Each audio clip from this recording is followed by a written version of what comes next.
माफ करा महाराज, तुमच्या विचारांना, तुमच्या संस्कारांना आम्ही विसरलोय. हो, खरंच विसरलोय.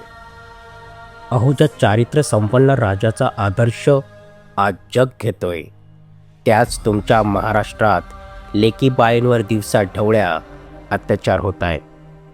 कुठे कोणा लेकीला जिवंत पेटवल्या जातं, तर कुठे धार्मिकतेच्या नावाखाली चिरडल्या जातं.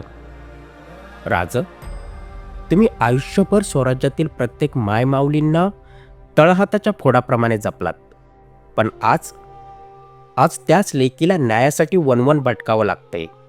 का? कशामुळे? माहिती नाही. राज, लहान तोंडी मोठा घास घेतोय. आता तुम्ही फक्त राजकारणापुरते मर्यादित राहिलात राज.